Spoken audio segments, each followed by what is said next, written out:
Hi friends, welcome to my YouTube channel. ఈరోజు నేను దొబ్బ నిమ్మకాయ పచ్చడి పెడుతున్నాను. ఇవి అన్నయ్య వాళ్ళ దగ్గర నుంచి పంపించారనమాట. అన్నయ్య వాళ్ళకి ఇంటి దగ్గర చెట్టు ఉంది, అక్కడ నుంచి ఈరోజు మార్నింగ్ పంపించారు. పంపించగానే నేను మంచిగా నీట్గా కడిగేసి ఈ మార్నింగ్ ఆరబెట్టేసి ఇప్పుడు అంటే ఒక 3-4 గంటల తర్వాత కట్ చేసుకుంటున్నాను అనమాట. మీరు కూడా ఎవరన్నా నిమ్మకాయ పచ్చడి పెట్టాలనుకుంటే దొబ్బ నిమ్మకాయల పచ్చడి ఇవి ముందుగా నీట్గా కడుక్కొని ఒక 2-3 గంటల పాటు ఆరబెట్టుకోవాలన్నమాట. కాయలను తుడుచుకొని ఆ తర్వాత మనం వీటిని పచ్చడికి ముందుగా ఊరబెట్టుకోవాలి. ఇవి కాయలు కొన్ని గ్రీన్ కలర్లో ఉంటాయి, ఇలా పసుపు కలర్లో ఉంటాయి. మనం ఏ పెట్టుకున్నా టేస్ట్ మంచిగానే ఉంటుందన్నమాట. ఈరోజు నేను పచ్చడి పెడుతున్నాను. కాయలు అయితే కొంచెం మగ్గి ఉన్నాయన్నమాట, ఎల్లో కలర్లో. వీటిని మనం నిమ్మకాయ పచ్చడి ఎలాగ పెడతామో అలాగే కట్ చేసుకొని పెట్టుకోవాలన్నమాట. ఇక ముందుగా వచ్చేసి ఇలా కొంచెం కట్ చేసుకోవాలి.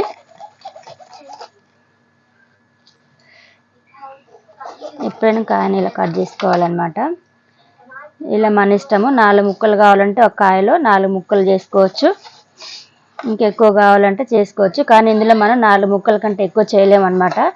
ఎందుకంటే కొంచెం ఇట్లా ఎల్లో కలర్లు ఉన్నాయి కాబట్టి మనం మళ్ళీ ఇందులో వేరే ముక్క తీస్తే మనకి చెక్క అనేది నీట్గా రాదనమాట. ఇలా చిందరవందరగా ఉంటుంది. అందుకని 4 ముక్కలు సరిపోతాయి.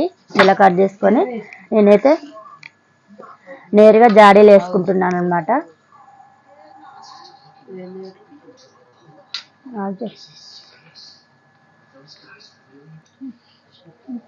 నేనైతే కట్ చేసుకొని అమ్మటే జాడీలు వేసుకుంటున్నాను. ఇలా నీట్గా కట్ చేసుకోవాలంటే ముందుగా ఈ చూడని భాగాన్ని తీసేసుకోవాలి ఇలా. కానీ తడి చేతులతో అసలే ముట్టుకోవద్దు. ఇలా నీట్గా కట్ చేసి పెట్టుకోవాలి. గింజలు కావాలంటే ఉంచుకోవచ్చు, గింజలు ఇష్టం లేదంటే తీసేసుకోవచ్చు అనమాట, మన ఇష్టం. నేనైతే గింజలు అలాగే ఉంచేస్తున్నాను.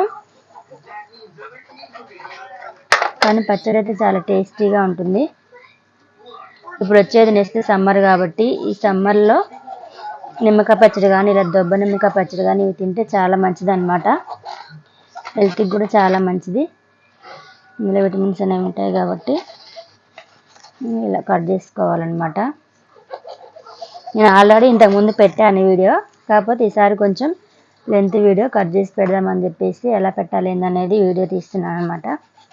కానీ మనకి కాయలు ఇలా పండుగ కాకుండా కొంచెం పచ్చగా ఉంటే బాగుంటుంది అనమాట. బాగా పండక ముందే కట్ చేసుకొని పెట్టుకోవాలి. ఇంకో ఇలా మరీ పండిపోయి ఇలా మెత్తగా ఉన్న కాయలను అయితే పెట్టద్దు అనమాట, ఎందుకంటే పచ్చడి ఖరాబ్ అయిపోతుంది. కాయలు కొంచెం గట్టిగా ఉండాలి. గట్టిగా ఉన్నవి మాత్రమే మనం పచ్చడి పెట్టుకోవాలి. అదే మనకి ఇలా పండకుండా దోరగా ఉన్న కాయలైతే మనం ఉడకబెట్టి కూడా పచ్చడి పెట్టుకోవచ్చు అనమాట. అది కూడా ఒక టేస్ట్, అలా కూడా టేస్ట్ చాలా బాగుంటుంది. డైరెక్ట్ ఎమ్మటి ఉడకబెట్టేసి తాలింపు పెట్టేసుకోవచ్చు. కానీ చాలా వరకు మెత్తగా ఉన్నాయి అన్నమాట కాయలు. ఇలా కొంచెం గట్టిగా ఉన్న వాటిని తీసుకొని కట్ చేసుకోవాలి. నిన్న మా అన్నయ్య మోదన వాళ్ళు అయితే ఎప్పుడు పోయినా అడుగుతారనమాట, పచ్చడి కాయలు ఉన్నాయి తీసుకపో అని చెప్పేసి. కానీ నేనే లేట్ చేశాను అనమాట. ఇవి బాగా పండిపోయి ఉన్నాయి. కొంచెం ఇలా దోరగా కొంచెం గట్టిగా ఉంటే ఇలా నీట్గా వస్తాయి అన్నమాట చెక్కలు. ఇది నేను రెండోసారి పచ్చడి పెట్టాం. ఒకసారి పెట్టినప్పుడు ఈసారి టేస్ట్ బాగుంది, అందుకని ఈసారి మళ్ళీ పచ్చడి పెట్టమని చెప్పేసి అన్నయ్య వాళ్ళ ఇంటి దగ్గర నుంచి పంపించారనమాట కాయల్ని. కాయలు మాత్రం కొంచెం పండుబండాయి అన్నమాట, మెత్తగా ఉంది కాయ.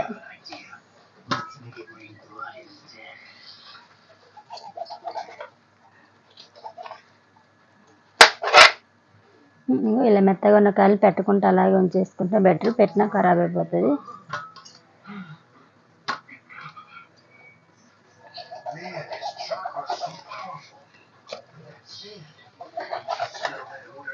నిమ్మకాయ పచ్చడి ఎప్పుడైనా సరే, నిమ్మకాయ పచ్చడి అయినా దొబ్బ నిమ్మకాయ పచ్చడి అయినా వేడి వేడి అన్నంలో వేసుకొని తినేది చాలా టేస్టీగా సూపర్గా ఉంటుంది అనమాట. చికెన్ బిర్యానీ కూడా పనికిరాదు పచ్చడి కిందకి, ఇలా ఉంటుంది.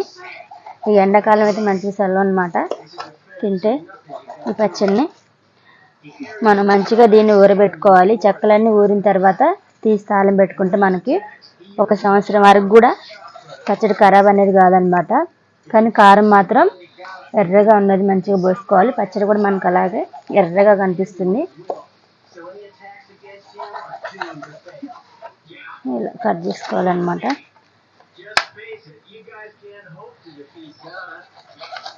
ఇలా చేసుకోవచ్చు చిన్న చిన్న ముక్కలకైనా. కానీ కాయ అనేది గట్టిగా దోరగా ఉంటే మనం చేసుకోవచ్చు. ఇది కొంచెం పనిపోయాయి కాబట్టి నేను 4 ముక్కలే చేస్తున్నా ఒక్కొక్క కాయలో. ఇది కొంచెం పర్వాలేదు అనిపించింది, అందుకని ఇలా ముక్కలు కట్ చేస్తున్నాను. కానీ నిమ్మకాయలు కట్ చేసేటప్పుడు చేతులకి ఏమైనా దెబ్బలు ఉంటే మాత్రం చచ్చిన వాళ్ళమే. ఒకటే చిమ్చిమా చిటచిట ఉంటుంది అనమాట చేతులన్నీ. పులుపు కదా అలా అనిపిస్తుంటుంది చిటచిట అని చెప్పేసి. ఈ దెబ్బ నిమ్మకాయలతో మనం పులిహోర అన్నం కూడా చేసుకోవచ్చు, చాలా టేస్టీగా ఉంటుంది. ఇంట్లో చేస్తాను, పిల్లలకి చాలా ఇష్టంగా తింటారు. ఇంకే ఆఫ్ చేయి. 2 నిమిషాలు వచ్చింది. ఆఫ్ చేసి నెక్స్ట్ ఓకే అండి. కట్ చేయటం అయితే అయిపోయింది. ఎప్పుడైనా సరే నిమ్మకాయలైనా ఇవైనా కట్ చేసేటప్పుడు మనం ఇలా క్లాత్ అనేది వేసుకోవాలి. లేదంటే డైరెక్ట్ ఈ రసం అనేది బండల పైన పడి తెల్లగా మరకలు అనేవి పడతాయి. 1 వారం వరకు పోవన్నమాట అసలే. ఇది డైరెక్ట్గా చెట్టు నుంచి పడినట్టుంది. కాయలు మెత్తగా అయిపోయాయి అన్నమాట. కట్ చేస్తున్నా కానీ రాట్లేదు, చిక్కుకుపోయాయి. మా చిన్నప్పుడు అయితే వీటిని చూసేసి బత్తాయి కాయలు అని చెప్పేసి తినేవాళ్ళము. కానీ ఒక చెక్క నోట్లో పెట్టుకునేసరికి ఏం పుల్లగా ఉండదన్నమాట. నిమ్మకాయ కంటే చాలా పుల్లగా ఉంటాయి ఇవి. ఎంత పండు పడినా సరే మనం ఒక పచ్చ కూడా తినలేము వీటిని. దెబ్బ నిమ్మకాయలను అచ్చం బత్తాయిలాగే ఉంటాయి. ఇప్పుడు మనం కట్ చేసిన ముక్కలకి ఏం లేదండి, 1 వారం వరకు అయితే మనం ఊరబెట్టుకోవాలి కాయల్ని. ఇలా కట్ చేసి పెట్టుకున్నాను నేను. ఫ్రిడ్జ్ పెట్టి బాబు ఇవ్వకూడదు. ఇంకా చూస్తున్నారు కదా, ఇలా కట్ చేసి పెట్టుకొని నేను జాడీలు వేసాను అనమాట డైరెక్ట్. ఇక మళ్ళీ వారం వరకు ఉండాలి కదా అని చెప్పేసి ఇలా జాడీలు వేసాను. మనకు ఒక 2 డేస్కి అలాగైతే మొత్తం మగ్గిపోయేసి దగ్గరగా అవుతాయి. ఇందులో మనం ఉప్పు వేసుకోవాలి. నేనైతే బాగానే 12 కాయలు 13 కాయలు కట్ చేశాను కాబట్టి ఉప్పు మరింతనే పడుతుంది. చూస్తున్నారు ఇట్లా 1 కప్పు అంటే మూతలో కప్పు అంత పడుతుంది అనమాట. ఇలా 2 కప్స్ వేసుకోండి. ఇక నెక్స్ట్ వచ్చేసి పసుపు అనమాట. మనకు ఉప్పు అనేది సరిపడా వేసుకోవాలి. ఉప్పు కొంచెం తక్కువ ఉన్నా సరే బూజు అనేది వస్తుంది. ఉప్పు పసుపు కంపల్సరీ వేసుకొని ఇలా నీట్గా కలుపుకోవాలి.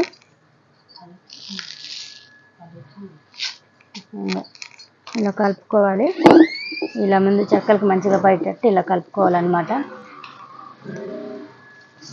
ఇలా అనుకుంటే మొత్తం మంచిగా కలుస్తుంది. ఇలా ఊపిన తర్వాత మనకు ఒక 2 డేస్ 3 డేస్లో చక్క మగ్గిపోతుంది.